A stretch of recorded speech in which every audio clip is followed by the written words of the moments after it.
Hidden deep within history are stories soaked in blood, silence, and secrets. From isolated farmhouses where entire families vanished to sacred halls guarding unspeakable truths. But among them all, one chilling mystery still refuses to rest: the Hinterkaifeck murders.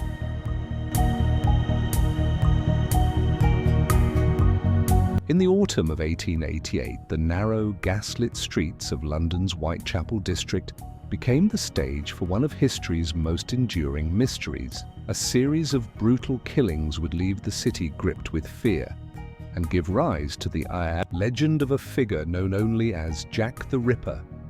The victims were women, all living on the margins of Victorian society. Their lives ended in alleys and small rooms, their deaths marked by disturbing precision.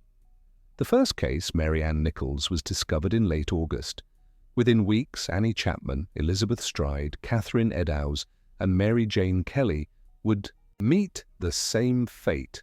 Newspapers seized upon the story, spreading both fear and fascination as the murders continued. What set these crimes apart was not only their violence, but the eerie clues left behind. Letters, allegedly from the killer, taunted police and press alike, signed with the chilling name Jack the Ripper. Scotland Yard launched one of its largest investigations of the time, interviewing hundreds, yet no suspect was ever convicted. More than a century later, theories abound. Some point to a local butcher or doctor, others suggest the involvement of aristocracy, or even a foreign sailor passing through London's docks. Each theory adds a new layer, but none provide certainty. The shadow of Jack the Ripper still lingers, not only as a tale of crime, but as a reminder of how fear and mystery can endure when answers remain just out of reach. Who was the figure behind the name, and will the truth ever be known? In January of 1947, Los Angeles awoke to a crime so brutal that it would carve its place into history. On the morning of January 15th, the body of 22-year-old Elizabeth Short was discovered in a vacant lot near Leimert Park. The young woman, who had come to Hollywood with dreams of fame, was found in a state that stunned even seasoned detectives. Her body was severed at the waist, drained of blood, and posed with eerie precision. The newspapers gave her a name that would never fade: the Black Dahlia. In the days that followed, the case gripped the nation. The Los Angeles Police Department received hundreds of tips, false confessions, and frantic leads, but none brought them closer to identifying her killer. The sheer brutality of the crime, combined with its theatrical staging, suggested more than simple violence. It hinted at a mind orchestrating horror with unsettling calculation. Elizabeth Short's life itself was shrouded in mystery. Friend described her as enigmatic, a young woman moving between hotels and acquaintances, her aspirations always just out of reach. Rumors painted her as everything from a struggling actress to a secret informant, though much of it was speculation born from sensational headlines. Nearly 8 decades later, the case remains unsolved. Dozens of suspects were questioned, from doctors to drifters, yet no one was ever charged. The Black Dahlia murder stands as one of America's most haunting cold cases, a story that blurs the line between fact and legend. And perhaps that is where the mystery endures, not just in the crime itself, but in the silence of the answers that never came.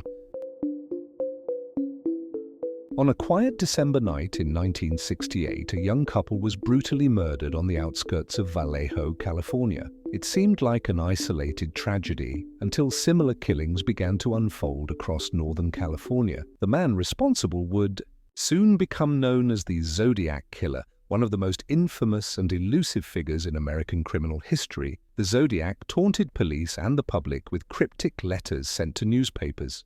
These messages contained bizarre symbols, puzzles, and chilling threats, some signed with a circle and a cross, his chosen emblem. Among his claims, he took responsibility for dozens of murders, though only 5 have been confirmed. His riddles have fascinated professional cryptographers and amateur sleuths for decades, with one cipher only being solved in 2020, over 50 years after it was written. What makes the Zodiac so haunting is not just the brutality of the crimes, but his ability to vanish. Witnesses described him in vague terms: stocky, middle-aged, wearing glasses, yet every lead slipped away. Suspects emerged, theories multiplied, but no conclusive evidence ever tied a name to the crimes. Decades later, DNA analysis has offered hope, but the identity of the Zodiac remains cloaked in uncertainty. Was he a clever criminal hiding in plain sight, or a figure who enjoyed creating fear more than killing itself? The Zodiac's final confirmed letter ended with the words, "I am waiting for a good movie about me." More than 50 years on, we're still waiting for an ending that may never come. In the early 20th century, the city of New Orleans carried a reputation for music, culture, and mystery. But between 1918 and 1919, its streets were haunted by an unknown figure who would forever be remembered as the Axeman of New Orleans. Crimes began with a series of brutal nighttime attacks targeting Italian-American grocers and their families. Victims were struck down in their homes, often with an axe, sometimes their own, that had been left at the scene. Despite the brutality, robbery was rarely the motive. Instead, the killings seemed senseless, almost ritualistic, leaving investigators baffled. The city lived in fear. Residents boarded up their doors, armed themselves, and spread rumors about the killer's identity. Then, in March of 1919, a strange twist deepened the mystery. A letter, supposedly written by the Axeman, was published in the local newspaper. In it, the author claimed to be a spirit from the hottest hell and promised to spare any household that played jazz music loudly on a specific night. That evening, the city echoed with music as people filled their homes with jazz, hoping to ward off the killer. No attack occurred. After 1919, the murders abruptly stopped. The Axeman vanished as suddenly as he appeared, leaving behind unanswered questions. Was he a single, disturbed individual or a figure created from fear and rumor? To this day, the true identity of the Axeman remains one of New Orleans' most enduring mysteries, an echo of terror that lingers in the city's dark history. In the quiet Bavarian countryside in the spring of 1922, a tragedy unfolded that remains one of Germany's most haunting mysteries. 6 members of the Gruber family, along with their maid, were found brutally murdered on a secluded farmstead.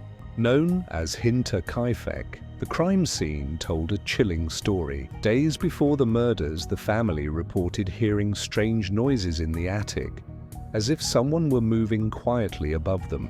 Tracks in the snow leading to the house appeared, yet none were found leading back out. And despite these ominous signs, life in the farmhouse continued until the night of March 31st.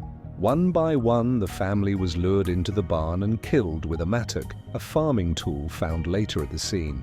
Even more unsettling, investigators discovered that after the murders, the killer had remained on the farm for several days. Livestock were fed, meals were prepared, and smoke rose from the chimney while the bodies lay hidden. Despite extensive investigation, no suspect was ever convicted. Theories ranged from vengeful neighbors to wandering strangers and even to dark family secrets, but the evidence never revealed a definitive answer. Today, the ruins of Hinterkaifeck no longer stand, yet the unanswered questions linger. Who entered that lonely farmhouse? Who lived among the dead for days without being seen?